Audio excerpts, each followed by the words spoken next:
to ASSAM Öztürk. Compoure, Boukary, ready. طيب نعم طيب السلام عليكم ورحمة الله تعالى وبركاته. بسم الله الرحمن الرحيم. الحمد لله القائل في محكم تنزيله وقاتلوا في سبيل الله الذين يقاتلونكم ولا تعتدوا إن الله لا يحب المعتدين. سورة البقرة آية 190. ثم الصلاة والسلام على نبي الرحمة والهدى محمد المبعوث بالسلام والأمان في العالمين وعلى آله وصحبه ومن اقتفى أثره وسن بسنته إلى يوم الميزان وسلم تسليما كثيرا. أما بعد، ما من شك أن التعاون ضرورة من ضروريات الحياة، والإنسان لما كان مدنيا بطبعه. Now, one of the realities of life is, of course, assistance and solidarity. And without that, without collaboration, we can definitely say that life would be quite challenging.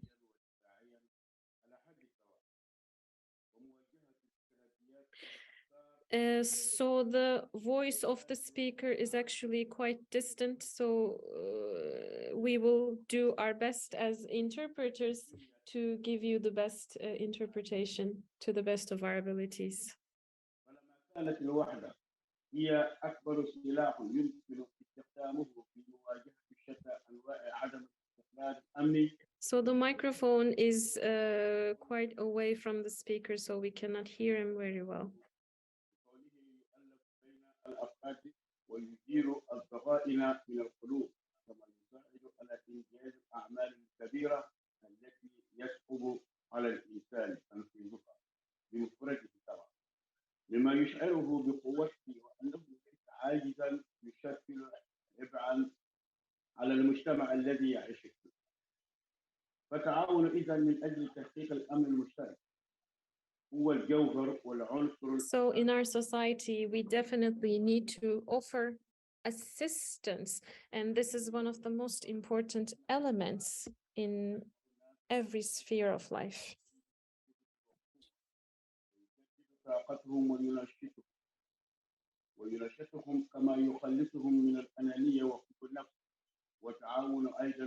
Therefore, collaboration is of vital importance to ensure internal security, and it is at the core of success and achievement.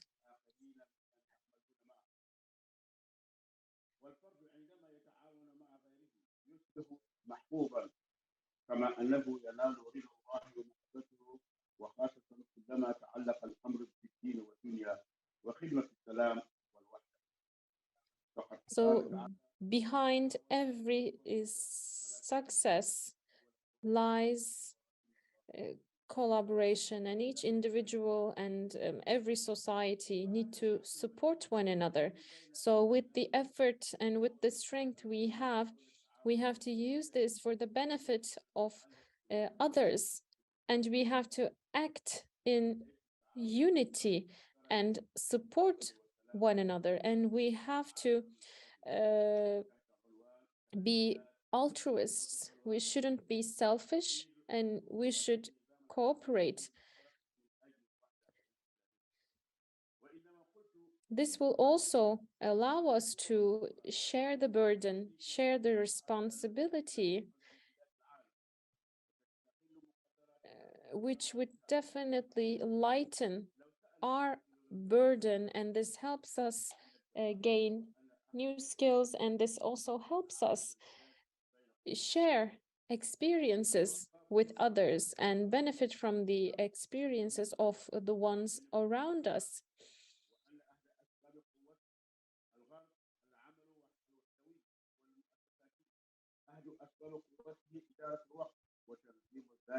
Now, with regards to the entire world, we need unity within the entire humanity.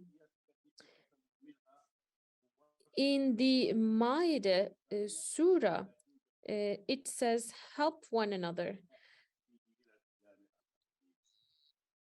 and be fearful of Allah.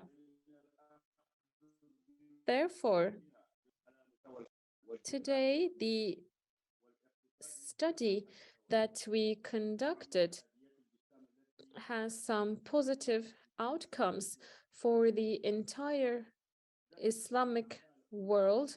It helps for the spread of security and welfare and peace all around the world. And for that to happen, we need an encompassing system which is vital to internal security.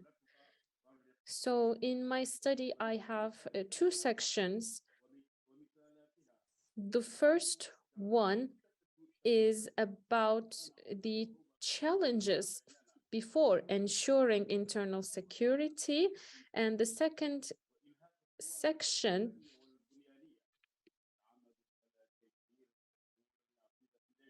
is about establishing the proper foundation to ensure internal security. So this is the topic of the second section. And as a conclusion, I have an overall summary of my study, and also I have some recommendations. Of course, this is quite a detailed document, and this document will be shared with you.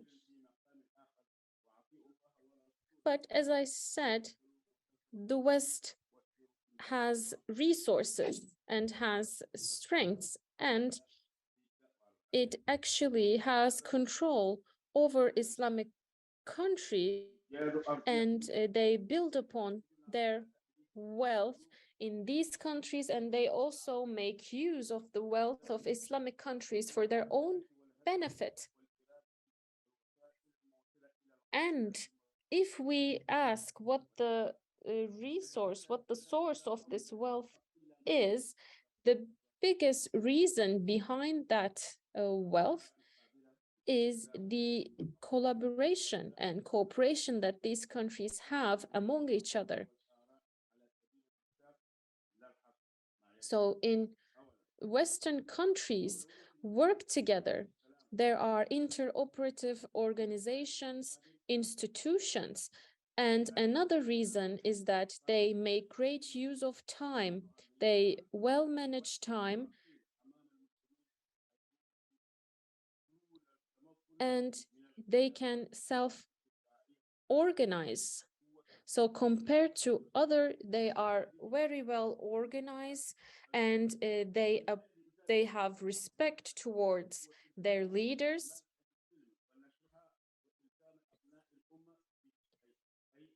Therefore, some of the main principles of the civilizations today are upheld by Western powers, and they base their economic and military strength over these principles. And these are actually quite similar to the Islamic principles that we ourselves uphold. But on an individual level and on a community level, we have the opportunities to implement these principles in each and every field. But as we fight with a variety of challenges on every front, we haven't been able to uphold these principles. And while on the other hand, the West has been quite successful in implementing these principles.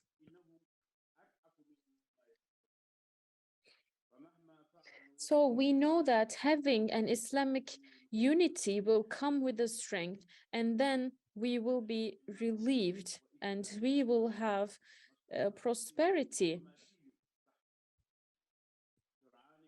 So the Holy Quran and the Sunnah also tells us that if we uphold these principles, then we will definitely succeed. And our religion actually, in fact, invites us to these principles.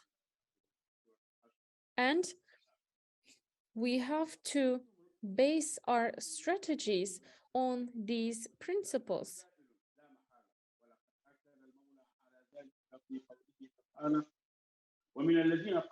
Now, the West has a certain kind of policy, so they divide and then they conquer. So they have this principle, and that is how they try to divide our nations, our societies, and our communities. And this is why we have chaos and turmoil in our country. So they invented conflicts and wars to weaken us, and they deprived us of our economic strength, from our natural resources.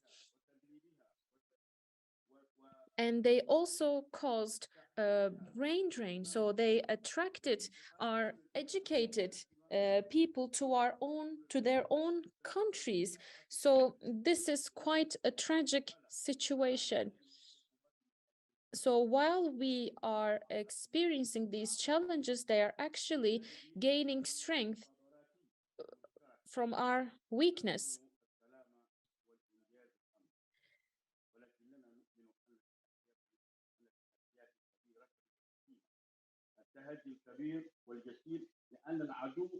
So our religion always invites us to fraternity, to collaboration, to solidarity, and it tells us that this is the only way we can succeed.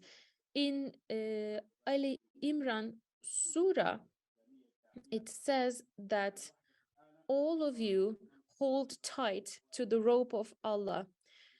Do not separate from one another. Do not be enemies. Be friends. Be brothers and sisters.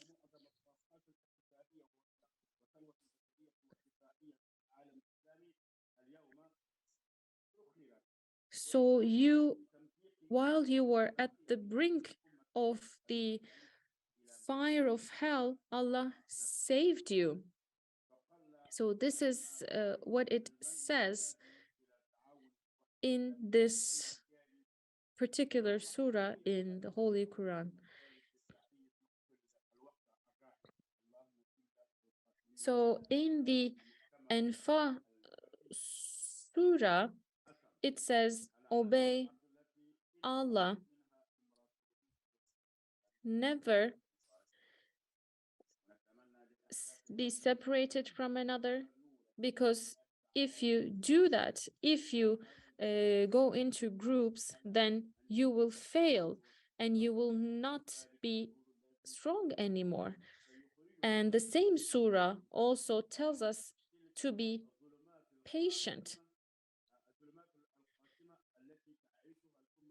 Again, in another surah, it says, do not disperse. Do not do not turn your backs on another. So really, the Islamic Ummah is based on these instructions, these orders, and these principles. But unfortunately, we turn a blind eye on these principles, on these instructions.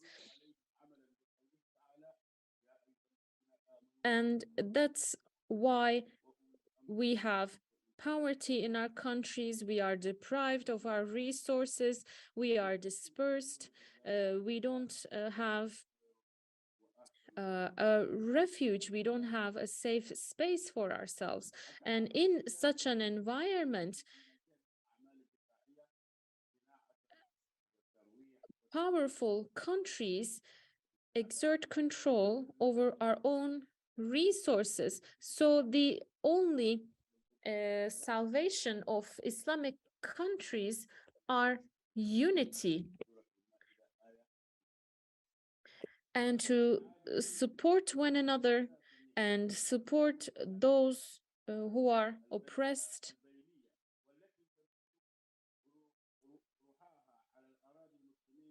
and also by obeying the orders and instructions given by the Holy Quran. So in Hadith, it also underlines the importance of compassion, for having compassion towards one another. And it actually likens the unity between people as an entire body. So, for example, if you have an ache in your arm, then your entire body will be in pain. That's why we have the same emotion, we have the same feelings.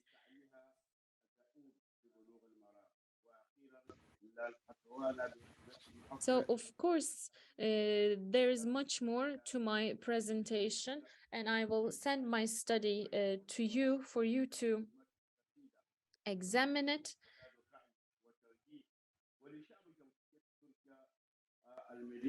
جميل الشكر والدعاء الخالص لجمهورية تركيا الحديثة زيادة التقدم والازدهار. So we should pray for Islamic countries, for the Islamic Ummah, for the unity and solidarity of everyone. And I would like to thank everyone for supporting one another and also for organizing this event. Thank you.